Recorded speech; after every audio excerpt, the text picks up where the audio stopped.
In the darkest days of the American Revolution, with the Continental Army on the brink of collapse, one man knew that victory would not be won by brute force alone. It would be won in the shadows, with whispers and secrets.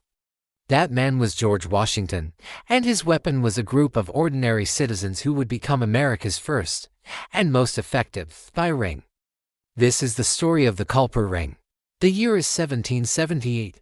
The British Army occupies New York City, the strategic heart of the colonies.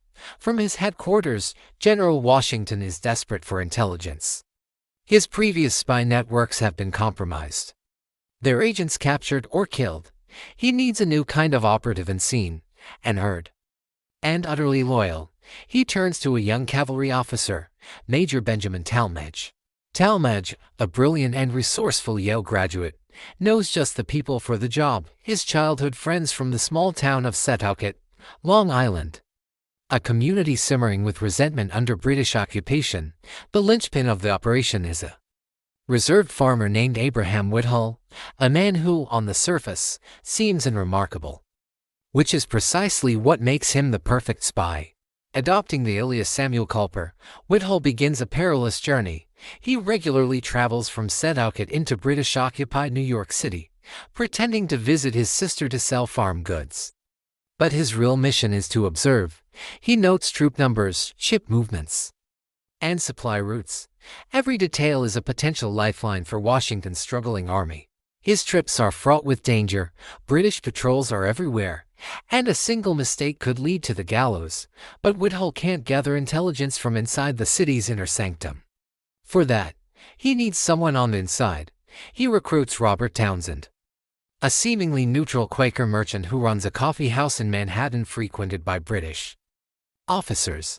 Townsend, under the alias Samuel Culper Jr., has a front-row seat to the enemy's plans. He listens to the loose talk of commanders and politicians, piecing together invaluable intelligence from overheard conversations and discarded documents. He is a ghost in the machine, his loyalty hidden behind a mask of quiet commerce. Getting the information from Townsend in New York to Washington in his camp is the most dangerous part of the operation.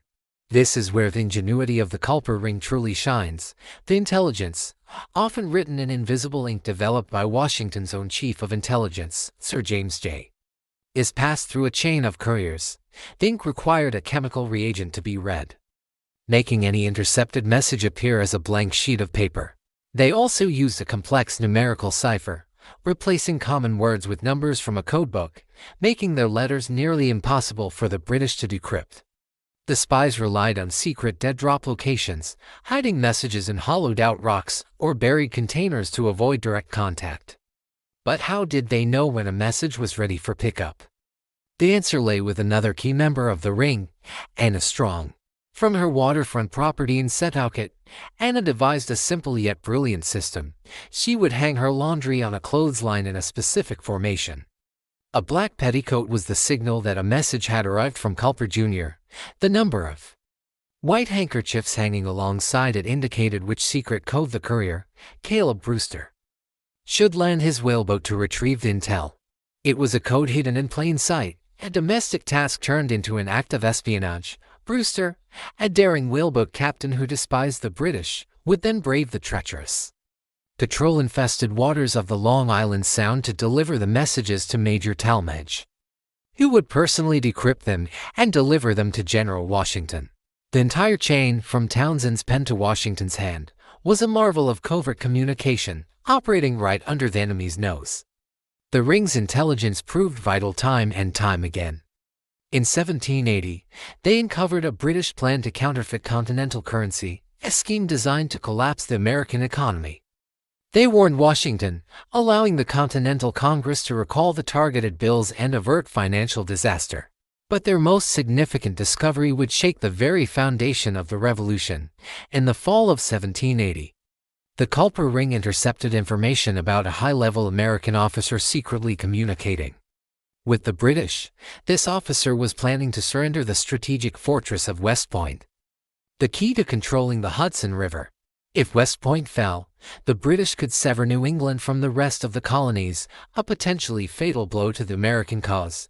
The traitor was none other than Major General Benedict Arnold. One of America's most celebrated war heroes, the discovery was shocking. A profound betrayal, but thanks to the timely intelligence from the Culper Ring, Arnold's plot was foiled. His British contact, Major John Andre, was captured, and Arnold himself was forced to flee, his treason exposed to the world. The Culper Ring had saved West Point and, quite possibly, the revolution itself. Later that same year, the Ring scored another critical victory. They learned that the British were planning a surprise attack on the French army that had just arrived in Rhode Island to support the Americans. Washington received the warning from Culper and moved his own troops into a threatening position, forcing the British to abandon their planned ambush. This crucial intervention helped solidify the new, and ultimately decisive, Franco-American alliance, from 1778 to the end of the war in 1783. The Culper Ring operated with remarkable success and secrecy. Their identities remained hidden for over a century. They were not soldiers on the front lines, but farmers, merchants, and housewives who risked everything for the cause of liberty. Their battlefield was one of shadows and whispers. Their weapons were ink and ingenuity. Historians today consider the Culper Spy Ring the most successful and professional intelligence network of the American Revolution. They provided Washington with the critical information he needed to outmaneuver a superior enemy, to anticipate their moves, and to protect his vulnerable army. They were the eyes and ears of the revolution, a testament to the power of ordinary people rising to extraordinary circumstances. Their courage and cunning laid the foundation for modern American intelligence and proved that sometimes the pen is indeed mightier than the sword. Thanks for watching. If you found this story as fascinating as we do, make sure to like, subscribe, and hit the bell icon for more hidden histories.